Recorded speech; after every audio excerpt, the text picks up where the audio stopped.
Hey, I'm Decathlon Gamer. Welcome back to PCM23 Lions. It's episode 98. Il Lombardia, final monument of the season. It's the final race of the season that I'll do. There's about a week to go after this. Time to wrap things up. Time to prepare for the new season. We'll see what the final rankings are of the year, but otherwise, we got to get through this one. We've got 4 climbs plus a little bunny hill to go, and a saddle in one part. So, there's a little bit more. A lot of climbing, a lot of kilometers for the end of the season. A lot of fatigue out there. But we did put some emphasis, we did put some expectations on this one, and we came into it with a +4 expected race day condition. What we got was a +2.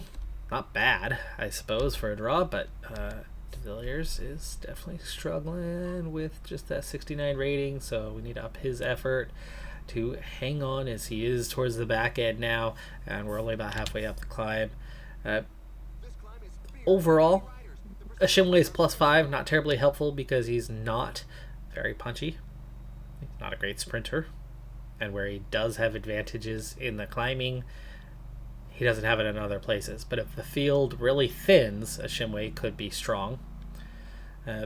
Samuel's one of the better sprinters we have, and De Villiers is very much hanging on to the back end here. But it looks like he will crest still in the peloton, maybe. A little more effort here necessary to hang on, and he does. Okay, good. The others only slowly drifted. We'll have a nice descent here to get some recovery in. Breakaway is 9 riders. They have a 4.5 minute advantage. We're going to have a nice recovery on this descent, though it should go by fairly quickly, and then another short climb right after.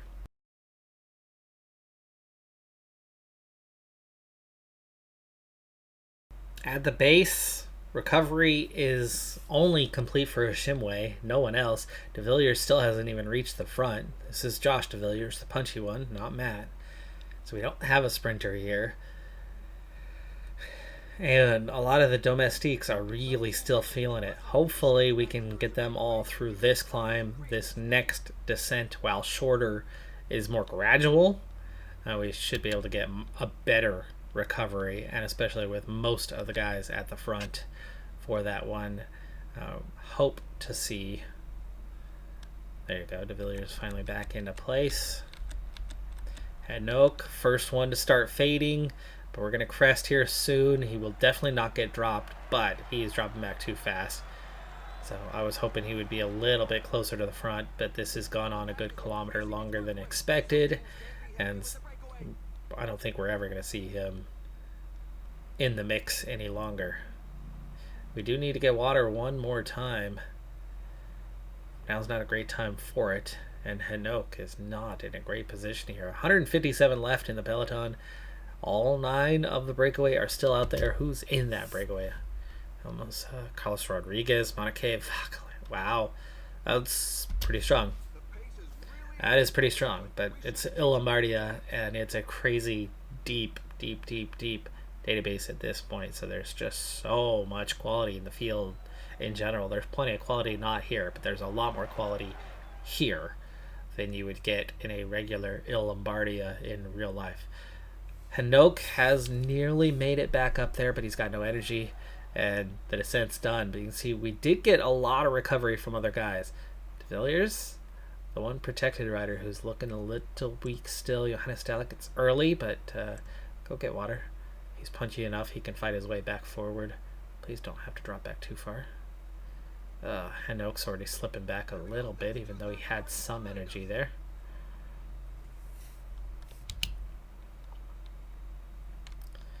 So Hanouk begins his drop.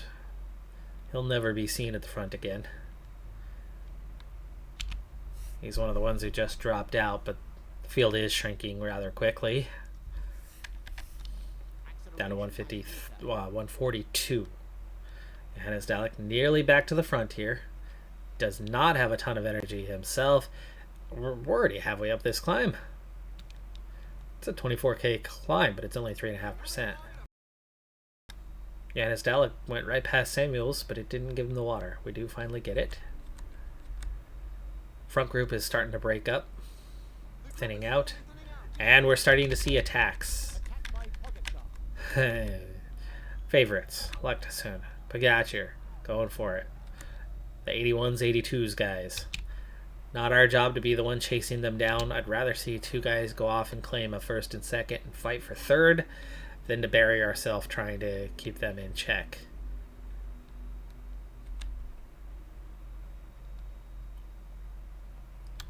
We're going to enter the saddle section here fairly soon. Those two did definitely go off the front. Looking at 108 riders over the top. Breakaway still has not been caught. In fact, it's still 4 minutes to the front of that, but it's mostly split up. And is this another? That was one more rider who's attacked. Brambilla.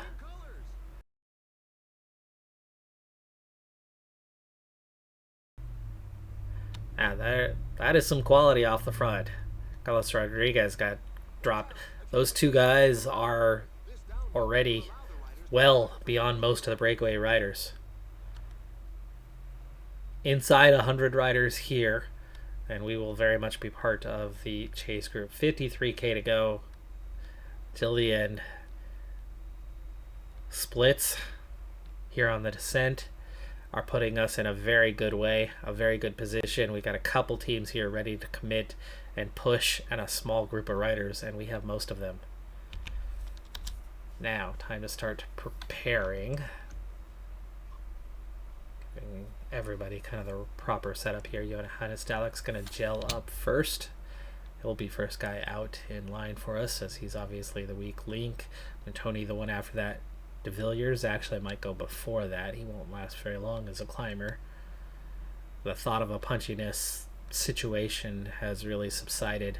There's 33. We are considered the peloton. Gap's down to 320, and there's 7 guys at the front now splitting as they begin the climb. So right at the base of the climb, you're seeing it get smaller.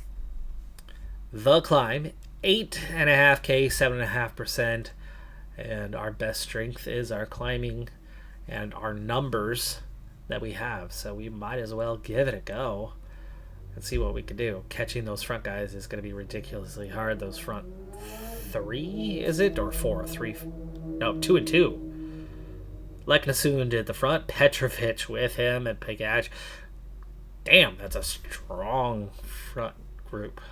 No, we are not going to go next.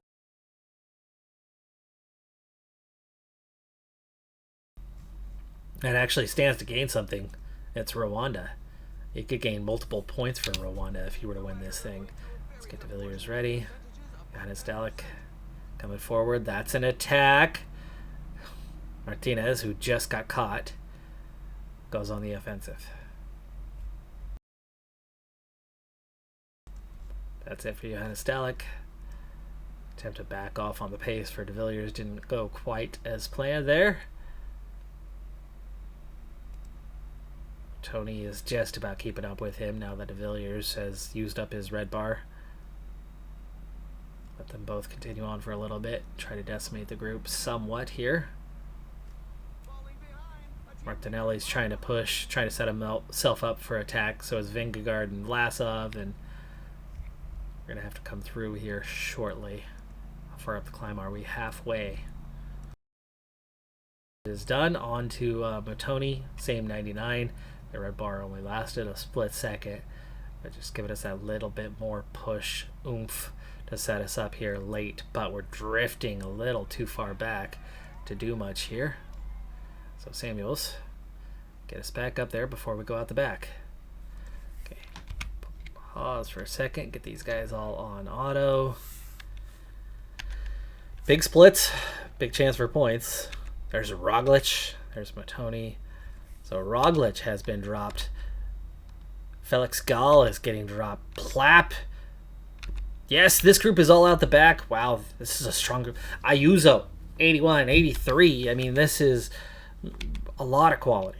Vaclin from the breakaway. That's a breakaway rider coming back. Martinelli, was he in the break? Tons of quality there. Going back.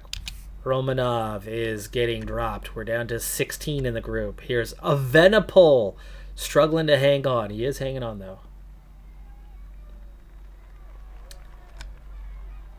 Fournier going out. Chacone going out. 3 guys just attacked. Vingegaard, Almeida, Vlasov have escaped off the front. So we have a group of 12. We've got 3 of the guys in the 12 ahead up the road. Martinez, Pogacar is going backwards. Martinez has gotten up to him. They are just over a minute ahead. And then Hagita, Petrovic, and let's see, one more was off the front. Leknesund, right? Yeah. So Leknesund is now solo. We're talking about 3 guys, 5 guys, 8 guys off the front. So the battle right now is for 9th, but we are in the limited group at the top. I don't want Samuels to necessarily get dropped here. What I want to do is this, and then this, and then this. It's going to be easier to have all 3 guys. Like, we are about to hit the top here. So a Shimway, who's a little bit fresher, can make the push. No, Samuels! Oh, boo. Oh, Arab too.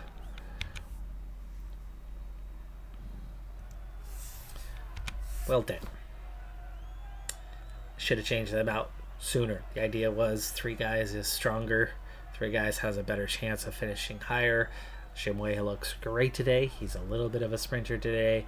He's going to sit on now, though. But Arab getting dropped. Let's go auto. Let's go auto. You two might be stronger together. You got a 48-second gap behind you. But we'll focus on a Shimway. Let those 2 just get there on their own. They're looking at, what was it, 8 guys ahead and 12 here. So they're looking at 21st, 22nd right now. And a Shimway still has a chance at a top 3. Got one last little push. 20k to go overall, but a lot of this is a descent. He's going to recover. He's going to be strong. And there's the base. And a Shimway's at full strength. Arab Samuels only recovered a little bit, and they are solo. It's going to be a hard time for them. Shimway, we want to just hang on for now. Let them be aggressive. Godu, Brambilla, Venepol, Vingegaard, Vlasov, Moss, Danny Martinez, De Vita, Mader, Moss, Almeida, Hagita, Pogacar, and Martinez are just ahead. They have a 45-second cushion over us. And as we push through now at 9k, it's going to be a little bit harder for those 3 to roll, but they're so strong. I think they'll be just fine. They'll probably hold us off, or at least 2 of them will, I would imagine. Minute 52 with Arab and Samuels now together, but they are more than 2 minutes behind, just 20 seconds ahead of the next rider. And here we go, 6k to go. One last little push, and Shimway is looking probably stronger than a lot of the guys around him, but I would imagine many of them recovered. We've got enough numbers. 5.4. Good cobble rating for a Shimway. Group has thinned a little bit here.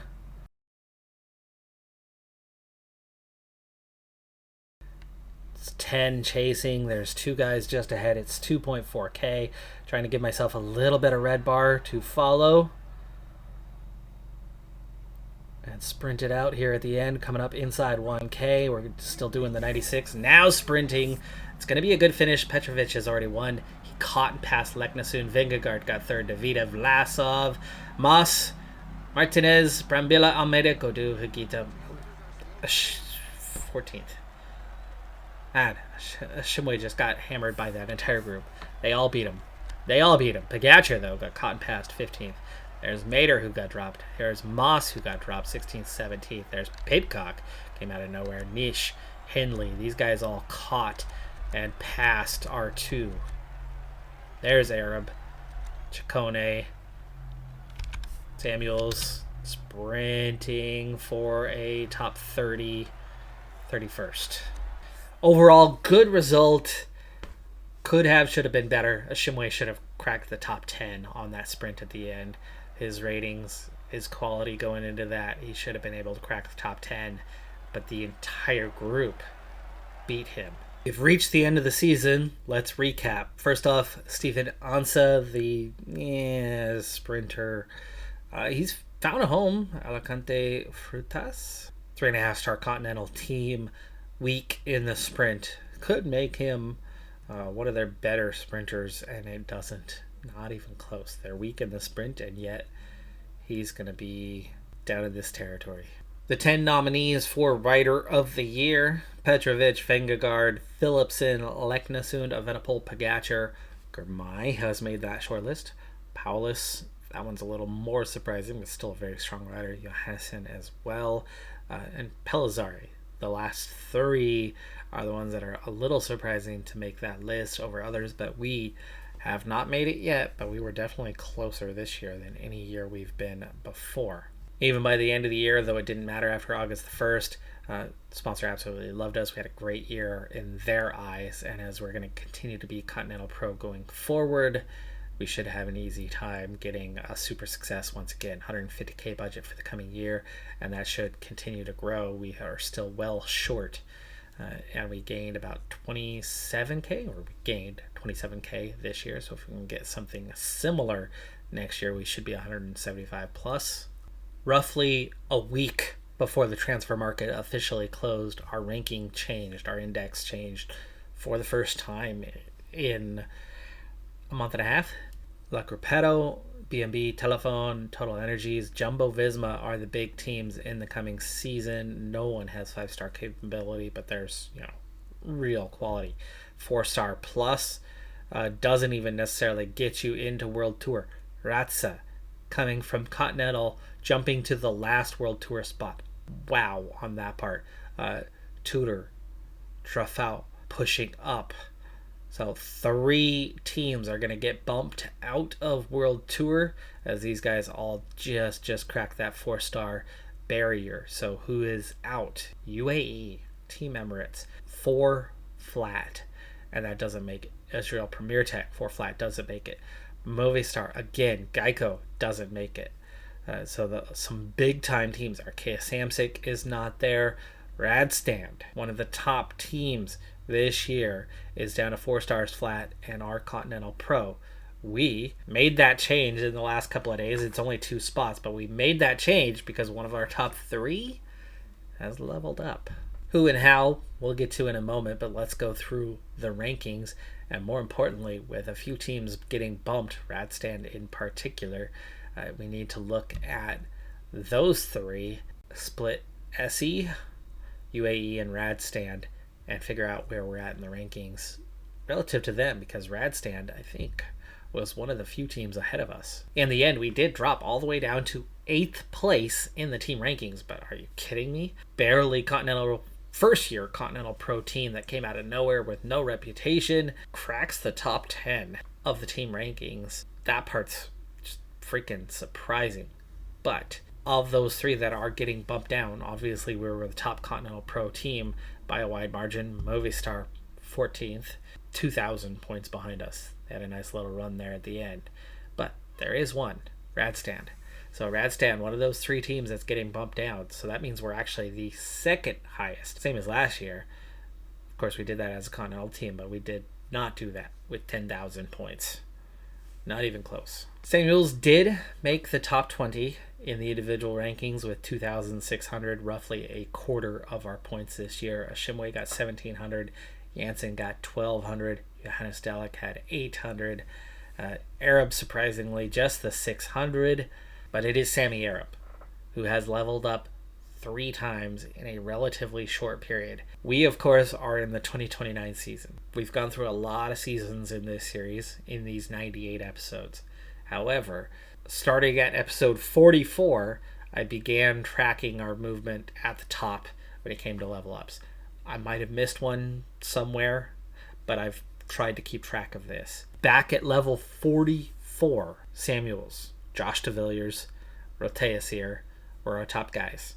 And they had all leveled up at roughly the same time during that episode. And that was kind of what sparked my interest and got me tracking this information. Johannes Dalek became the 4th guy at 4.5 stars plus a few episodes later. Then Kareem, about 4 episodes after that, so we were past the 50 point, but we're at 98. However, even though that was that long ago in terms of episodes, we're talking a couple seasons since we were on that verge of cracking Continental Pro. We went through a lot of seasons before that. We've gone through less seasons since, but that's because we've had a lot more episodes, because we've had a lot more racing to do firsthand. We took that year where we took all of those Continental Pro races and those couple World Tour races that we made, and that is what got us the invite. Even though we just now broke into Continental Pro, the difference maker for us was that we worked our butt off, had no Actually, that was our first Continental Pro year, right? First Continental Pro year. We had a better calendar, but we weren't getting into World Tour races. We had like 2 the whole year, maybe 3. But we raced all of those higher level races firsthand. For some, the question was asked, why do you do this? Why? Because it moved us to the top of the Continental Pro rankings, and it's what allowed this year. It's where we got this World Tour calendar, and we're going to have a World Tour calendar again next year, even though we're still near the bottom of the Continental Pro formal rankings in terms of the on-paper quality. We are racing World Tour anyway, and now we're top 10. That came as a result. We went from 16th, 15th to 8th, and I expect next year to be even better. But that's all coming down to the fact that we slowed things down, we took more episodes, and we did race, the big ones. Got after the points. We weren't necessarily winning a lot, but we got after the points. Sammy Arab has 2 career victories. He's been to 2 Grand Tours. He's been to 2 monuments. But now, he has leveled up. Shimway was that next guy to join a couple episodes later, but it was episode 58, September, a year ago, that Sammy Arab joined the 4.5 star club. 4.5. Not 5, but 4.5. A year ago. It was April this season, episode 77, where Sammy Arab leveled up again and became a 5-star guy. And then I got nervous about re-signing him, and it got a whole lot more expensive. He's going from a minimum contract to a much bigger contract, but we lucked out on re-signing him before he's gotten super popular, because he's now just leveled up a 3rd time in 13 months. So episode 98, October, he's done it again. Now, we're not taking massive upgrade this time, but part of that is because we're still working on his climbing. We're still working on maxing that out. And he still has a small window left for that, but it's in that slowdown phase. He's not going to be an 83. In fact, he looks like he might have 1 to 2 points left, max. But he is now a 79 mountain. That's our best. He's an 81 medium mountain. That's our best. He's a 74 hills. That's amongst our best punchers. 75 time trial. That's not the best, but that's the best of our climbers. He's our GC guy, and he just got a step better. Only a little. I mean, we're talking 1 mountain point and 2 medium mountain points, I think, is all he's improved. Stamina, recovery, it's all just okay. The acceleration, the prologue, the downhill, the Barradour ratings, like, they're all just okay. The sprint's still only a 61. Cobble's a 66, though. That's kind of okay. He did not gain a ton of points on this level up, but he gained a little bit. And that little bit bumped us 2 spots up the index. But more importantly, our best rider just got a little bit better, and he's got a little bit more. We're going to continue to work on his climbing for one last level up whenever that comes. It could be late next year. He's still only 22. To see him get these 3 levels in a 13-month span means, he's still motoring along. It's been 50 episodes since Mason Samuels has leveled up. It's been 2 years since Mason Samuels has leveled up. He's due, but it's been 2 years since he's leveled up. Meanwhile, Arab's done it 3 times over this stretch since then, since much later then. Right? It was 14 episodes after Samuels when Arab leveled up the first of these 3. So, and he's definitely stronger than Samuels now. Meanwhile, the Africa rankings have been a very close battle between South Africa and Eritrea, just right there neck and neck, 100 points apart from each other, with Rwanda a distant 3rd, Morocco following that up. We are the ones that are dominating the rankings, but here is Zerai, who just managed to put up some decent performance. He did okay Japan GP just a couple days ago. Those are new ones.